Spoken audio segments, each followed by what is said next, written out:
At the beginning of the movie, a news report depicts a car that has recently exploded with the driver inside. The police assert that the driver's identity remains unknown, and the investigation is ongoing. Meanwhile, Matt Turner, a prosperous businessman, is engaged in a workout session at the gym. In the midst of his exercise routine, Anders contacts him and assigns him the task of personally contacting a client. Fully immersed in his work, Matt proceeds to the shower where he encounters his wife, Heather. She informs him of an important meeting with Kristen scheduled for the day and asks him to take their kids to school. However, Matt's mind is preoccupied with the upcoming call, causing him to overlook her request. Heather becomes frustrated and angry at her husband's apparent lack of assistance, prompting Matt to reluctantly agree under pressure. Meanwhile, their younger daughter Emily is having breakfast in the kitchen. Her father instructs her to go upstairs and fetch her older brother, Zach, leading to a disagreement between the siblings. Irritated by the situation and mindful of the impending call, Matt intervenes and resolves the conflict, but not without offense taken by Zach, who proceeds to walk to school. Eventually, Emily and her father depart from the house and enter the car. However, they encounter a problem when Matt attempts to start the vehicle. The onboard computer displays multiple errors, indicating a need for servicing.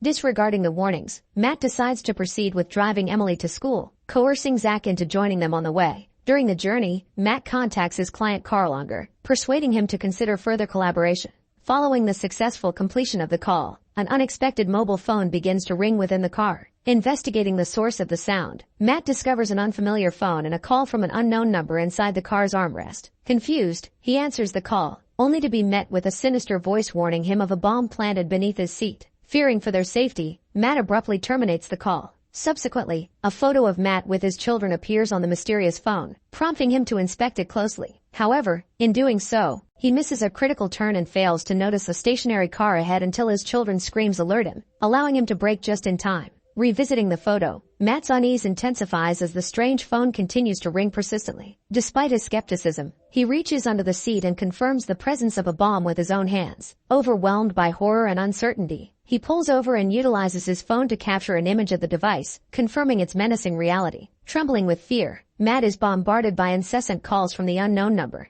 Gathering his wits, Matt inserts headphones into his phone and reluctantly answers the call. The unknown caller issues a chilling threat. If Matt disconnects or contacts the authorities, the car will detonate. Following the instructions given, Matt learns that the explosive is positioned under his seat, primed to trigger if he stands up. Furthermore, the stranger possesses a second detonator, intensifying the peril. Despite Matt's pleas to release his children, the stranger remains obstinate. Terrified, Matt grapples with questions about the identity of the caller, his potential offense, and the motives behind the ominous directives. However, the voice on the other end merely chuckles, cryptically suggesting that answers will come in due time. For now, compliance is imperative, urging Matt to continue driving forward. Oblivious to his children's concern, Matt persists in following the unsettling commands, despite their realization that he's veering off course once more. Turner finds himself trapped in a hopeless situation, compelled to blindly follow the instructions. Matt maintains the conversation with the blackmailer, who asserts his omniscience and issues the next directive: dispose of the children's phones. Meanwhile, Matt notices a motorcycle tailing his car in the mirrors, suspecting it to be the culprit. Despite the kids' confusion and resistance, the stranger's threats intensify, pressuring Matt to comply swiftly or face dire consequences. Summoning his resolve, Matt abruptly brakes the car, causing the motorcycle to collide with it, revealing the rider to be Zach's girlfriend. Enraged, Zach attempts to exit the car, but Matt locks the doors and continues driving. Emily and Zach, bewildered, begin screaming at their father. He quiets them with the chilling revelation of a bomb in the car, instilling fear in the children. A message containing a geolocation arrives on the unfamiliar phone. En route, Matt receives a call from Sylvan, panicked as he and his girlfriend are trapped in a rigged car. Meanwhile, upon reaching the specified location, Matt spots his friend's car and attempts to offer support. However, Sylvan's girlfriend succumbs to panic. A police officer notices them and asks them to get out of the car. Seizing an opportunity, the girlfriend finally jumps out of the car, triggering its explosion. In horror and stunned silence, Matt drives off as the stranger accuses Sylvan and his girlfriend of being responsible for their fate, citing their rule-breaking behavior. Turner, the stranger, asserts that he can prevent further victims. Issuing the next command, the stranger instructs Matt to contact Heather and direct her to withdraw all his money from the bank. Despite Matt's plea to spare his wife from involvement, the villain remains resolute. Annoyed, Matt attempts to reach his wife, but she fails to answer. He then contacts Kristen, discovering that Heather is meeting with divorce lawyer Weber. As Matt searches for the lawyer's contact information online, the children express disbelief at the impending separation of their parents. Eventually, Matt locates the lawyer's number and communicates with his wife through him. he informs Heather about the rigged explosives in his car, reassuring her that he and the children are unharmed but must comply with the stranger's commands. Despite Heather's urge to involve the police, Matt persuades her to comply with the stranger's demands instead. He seeks her forgiveness for not noticing her distress earlier. While Matt comforts the frightened children, the stranger issues further instructions to locate a secluded area, wait, and avoid acting rashly. Parking near a park, Turner cautiously deactivates the microphone on his headphones and tunes into the news. The broadcast reveals 2 car bombings, identifying the first victim as Pils Groger, the head of Nanite Capital, a renowned hedge fund in Berlin, and Matt's colleague. The police suspect the involvement of a serial criminal, naming the driver of a gray Mercedes as one of the suspects at the scene of the second explosion. Following the news report, Zach speculates that his father and his associates seek retribution, but Matt denies any wrongdoing, vowing to his children that they will escape the predicament. Finally, Heather calls from the bank, having retrieved documents and 50,000 euros from the safe deposit box. Matt swiftly directs her. Upon his arrival at the bank, she must toss the money into the car and depart promptly. Upon reaching the bank, Matt receives fresh directives from the stranger. This time, his wife is instructed to hand the money to a man in a nearby blue suit. Heather, visibly frightened, complies, passing the money to the bewildered man. However, just then, police vehicles swarm the area, apprehending the man in the blue suit and detaining Heather. Urged by the stranger, Matt hastily departs. Baffled by the sudden police intervention, Matt realizes he didn't summon them. The villain gleefully admits to orchestrating the police involvement. Matt begins to suspect a setup, fearing he's being framed for the murders of his colleagues. However, the stranger dismisses this, claiming Turner lacks the wit to unravel his scheme so swiftly. Revealing knowledge of Matt's illicit activities including money laundering and kickbacks, as well as the hidden fortune in Dubai with Anders, the stranger maintains control. Amidst their conversation, a message arrives with Anders's address, their next destination.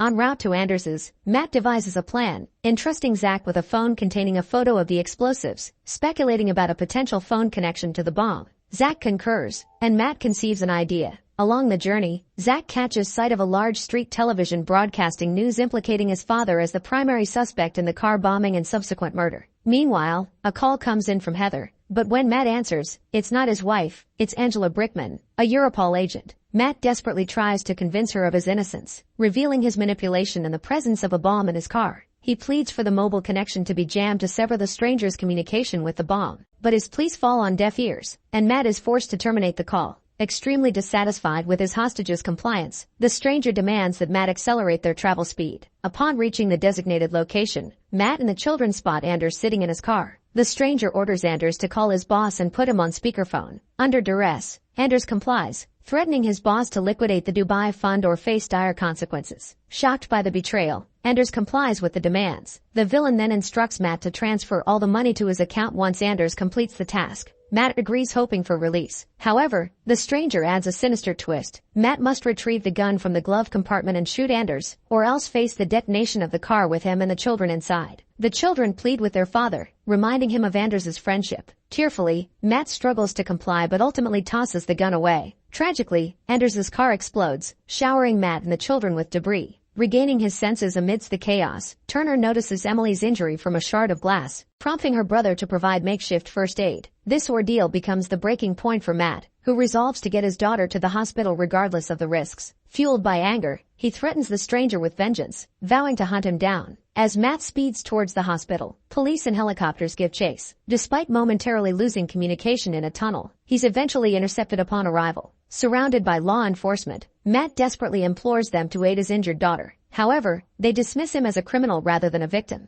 Using a robot with a camera, they inspect Matt's car but fail to detect the hidden explosives concealed within the vehicle's core. Approaching their vehicle, Europol agent Angela Brickman, without her weapon, takes charge. She informs Turner that all communications within the nearest 5 blocks have been jammed. Throughout their conversation, Angela speculates on potential suspects behind the ordeal, considering disgruntled clients or even implicating Matt himself due to his surviving ownership of the firm amidst a financially turbulent year. Angela learns about the Dubai account, the company's sole unfrozen account, and the stranger's demanded sum. While specialists inspect the car, they find no explosives in the doors and remove them. However, upon accessing the interior, they discover an explosive device beneath Matt's seat, intricately connected to the seat sensors, rendering it impossible to disarm. As Emily receives medical attention and Zach is escorted by police officers, their mother awaits them beyond the cordoned area. Relieved that the children are safe, Turner realizes the explosives under his seat remain undiscovered. Desperate to communicate with his wife, he's restricted to radio contact. After speaking with Heather, he confronts Angela, recognizing her disbelief and the lack of pursuit for the true culprit. Determined to take justice into his own hands, Turner breaks through the police blockade, igniting another pursuit. Once beyond the jamming zone, the stranger calls again, escalating the tension. Turner lays down a condition. For the money exchange, they must meet in person. Reluctantly, the stranger acquiesces, providing an address. Evading the pursuit, Matt heads to the meeting point. Upon arrival, amidst a rally, a masked figure clad in black enters his car. It's the stranger. Threatening to detonate the car amidst the crowd, the stranger demands immediate payment. Observing Turner's compliance, the stranger suggests relocating to a quieter locale. Upon reaching the waterfront, Matt stops the car. The stranger removes his mask, revealing himself to be Anders Muller. Turner is stunned. He believed Muller to be dead, having witnessed his apparent demise firsthand. Unable to comprehend how Muller could orchestrate such deceit and criminality for monetary gain, Turner is dumbfounded. How could someone go to such lengths, committing such heinous acts? With a chilling laugh, Muller confesses to faking his death, meticulously planning every detail to ensure Matt bore the blame while escaping suspicion himself. He reveals his motive, eliminating Pils Groger, who threatened to expose Muller's embezzlement from an offshore account. Growing impatient, Muller demands immediate transfer of the money. But Turner, facing the abyss of despair, disregards Muller's pleas and steers the car into a nearby pole, sending it careening onto its side.